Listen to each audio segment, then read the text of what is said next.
Nós ouvimos na primeira leitura do profeta Isaías apenas 2 versículos, porém é uma ordem de Deus e ao mesmo tempo uma promessa de Deus. Nenhuma palavra que sai da minha boca voltará sem dar frutos. Eu não lançarei uma palavra sobre a terra sem que ela dê frutos. Não vai voltar para mim vazia. Isso já nos coloca numa responsabilidade de tudo que nós ouvimos da palavra de Deus.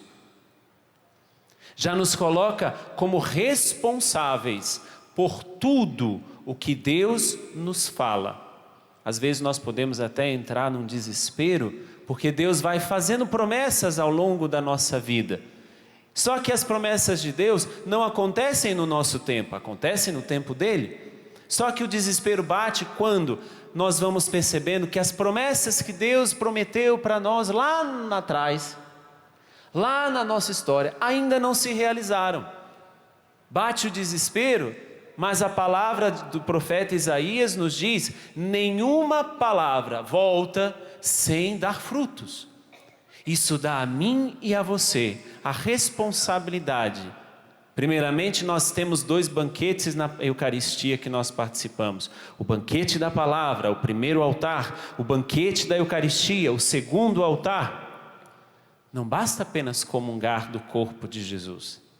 Se eu não me torno responsável, acordado, despertado para tudo aquilo que Deus está me falando em cada Eucaristia que eu participo. Me torno responsável, começo a ser zelador da palavra, começo a ser alguém que cuida, que zela, que até mesmo posso dizer que pastoreia a palavra de Deus. Nenhuma palavra volta sem dar frutos. Porém, no Evangelho Jesus nos ensina a rezar. Quando orardes, e aí nós conhecemos muito bem, rezais assim: Pai Nosso, a oração que nós fazemos todos os dias. Veja a ligação de uma coisa com a outra. Quando Deus fala que a sua palavra não volta sem produzir frutos, a verdadeira oração é quando nós emprestamos a nossa boca para que a palavra de Deus saia pela nossa boca. Por isso que Jesus ensinou apenas uma oração. Em outros evangelhos, principalmente nós ouvimos o evangelho de Mateus, mas no evangelho de Marcos e no evangelho de Lucas, os discípulos de Jesus chegam e perguntam e falam para ele: os discípulos de João foram ensinados por ele a rezar, ensina-nos também a rezar. Mas já no evangelho de Mateus não tem essa parte, mas Jesus já está dizendo para os discípulos: quando orardes, dizei desta maneira. Ou seja, quando a palavra de Deus entra em nós e nós nos tornamos responsáveis pela palavra de Deus, a nossa oração, ela é palavra de Deus. E por isso que a nossa oração, ela deve ser fruto de uma responsabilidade daquilo que nós temos dentro do nosso coração. Ou seja, o próprio Deus. Cada vez que eu empresto a minha boca para que Deus fale, isso se torna oração. Não é somente a oração partindo de mim, não é somente a oração que parte da minha necessidade, mas a verdadeira oração é ter a coragem, e eu posso até dizer, ter a humildade de emprestar a nossa boca para que Deus fale. Não foi à toa que Ele nos ensinou a rezar e nos ensinou a rezar apenas isso. Todas as outras orações, não desmerecendo nenhuma, mas nenhuma foi ensinada diretamente por Jesus. A única ensinada diretamente por Jesus foi a oração que nós rezamos todos os dias, a oração do Pai Nosso. Por isso que quando eu me torno responsável pela palavra e rezo, isso significa que eu estou emprestando a minha boca para que Deus reze em mim. Por isso que não é feito a minha vontade, mas é feita a vontade de Deus. Se eu verdadeiramente rezo o que Deus quer, se eu verdadeiramente empresto a minha boca para que Deus fale em mim, Ele vai colocar na minha boca, Ele vai colocar na minha voz as palavras que Ele quer ouvir. As palavras que Ele quer que nós peçamos, as palavras, as intenções que Ele quer que cada um de nós peça para Ele. Porque, como diz o Evangelho, Ele sabe do que nós precisamos antes mesmo de nós pedirmos. E se Ele sabe do que nós precisamos antes mesmo de nós pedirmos, isso significa que quando eu empresto a minha boca para que Deus reze em mim, eu vou pedir o que Deus quer, o que Deus tem para mim. Mas uma oração dessa maneira, ela é fruto de uma vida de oração. Uma oração na qual eu empresto a minha boca para que Deus reze em mim. Por isso que às vezes a nossa oração demora para ser atendida. E aqui eu estou te dando uma certeza. Se a tua oração não está sendo ouvida, ou se a tua oração ainda não foi realizada, a pergunta que eu faço para mim e para você: nós estamos rezando como ponto de partida as minhas necessidades, ou nós estamos rezando como ponto de partida de emprestar a minha boca para que Deus reze em mim? De que maneira que nós rezamos?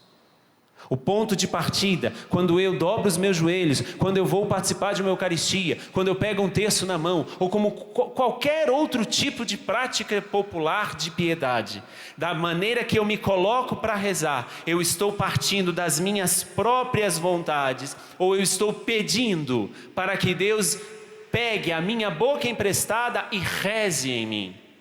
Se é dessa maneira, isso significa que essa oração é fruto de uma verdadeira vida de oração. E uma oração feita a partir de uma vida de oração é justamente o que nós rezamos todos os dias no Pai Nosso.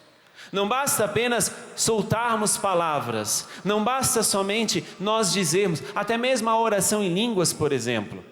Aqueles que já fazem a experiência, já têm o dom da oração em línguas, que já se habituaram a rezar, que já se habituaram a falar, a rezar, a soltar esses gemidos, que já se habituaram até mesmo a rezar o Pai Nosso. Por exemplo, uma pessoa que vai rezando o terço, será que reza mentalmente ou está fazendo uma espécie de mantra apenas?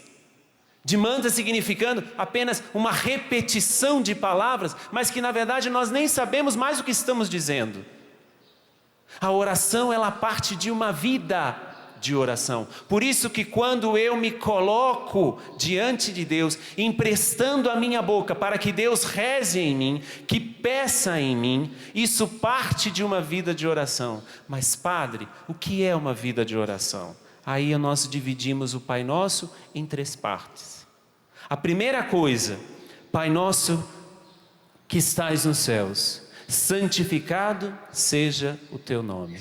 Alguém que empresta a sua boca para que Deus possa rezar, que parte, que nasce, que brota de uma verdadeira vida de oração, reconhece quem é Deus.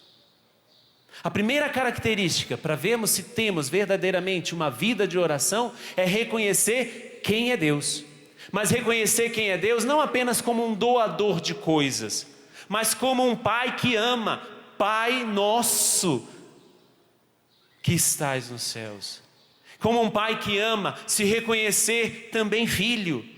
A oração que parte de uma vida de oração reconhece Deus, reconhece que Deus é Pai, reconhece que este Deus é amoroso, reconhece que este Deus também é soberano, Ele está nos céus. Pai nosso que estás nos céus, santificado seja o teu nome. A primeira característica para começarmos a rezar, que nasce de uma verdadeira vida de oração, é reconhecer a Deus. Mas continua o Pai Nosso. Venha o teu reino, seja feita a tua vontade, assim na terra como no céu. Uma oração que nasce de uma vida de oração, quer o querer de Deus. Venha o teu reino, Seja feita a tua vontade, assim na terra como no céu. Por isso que a oração, quando parte da minha vontade, não é oração. A verdadeira oração, que nasce de uma vida de oração, quer o querer de Deus. Reconhece quem é Deus e, reconhecendo quem é Deus, quer o querer de Deus. Será que nas nossas orações nós estamos dispostos a querer o querer de Deus? Ou será que nós estamos dispostos apenas a nos colocarmos diante de Deus e pedir para Ele o que eu quero, não o querer dEle na minha vida? Será que quando nós nos colocamos numa vida de oração, quando nós nos colocamos numa dimensão de oração, até pergunto, por você ter vindo hoje aqui, por você que está nos acompanhando em casa, como é que você reza? É partindo do querer de Deus ou é partindo do teu próprio querer? Venha o teu reino, essa é a vontade de Deus, mas seja feita a tua vontade. É a oração de Jesus no Getsêmani: seja feita a tua vontade e não a minha. Se for possível, afasta esse cálice de mim. Se for possível, afasta esse câncer, afasta essa doença, afasta essa traição, afasta esse adultério, se for possível, mas seja feita a tua vontade e não a minha. Por isso nós queremos o querer de Deus, pedindo: venha o teu reino, porque Deus quer instaurar primeiramente no nosso coração o reino dele, para que se instaure na terra, para que ele venha definitivamente na sua segunda vinda. Ele precisa primeiramente ter vindo no nosso próprio coração. Será que ele já veio? Daqui a pouco nós vamos matá-lo na sexta-feira santa. Ele já veio, mas será que nós queremos o querer de Deus? Mas o Pai Nosso continua: perdoa as nossas ofensas, assim como nós perdoamos a quem nos tem ofendido. Uma oração que parte de uma vida de oração reconhece a Deus, quer o querer de Deus, mas também faz o fazer de Deus.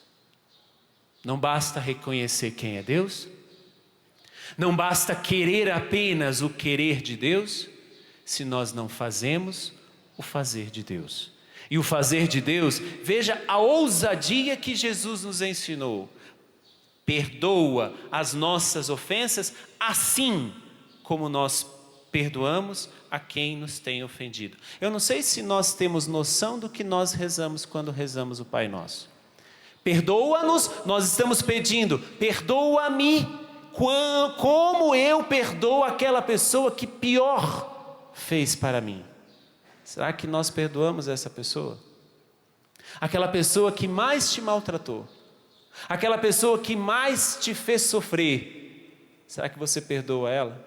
E cada vez que nós rezamos o Pai Nosso, nós estamos dizendo: perdoa-me como eu perdoo essa pessoa.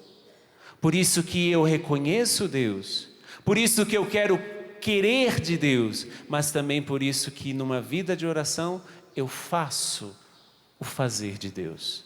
Reconhecer, querer e fazer. Isso é vida de oração, que aí vai nascer daí uma verdadeira oração, que significa emprestar a minha boca para que Deus reze em mim, para que Deus reze no meu coração e Ele faça na minha vida a sua vontade.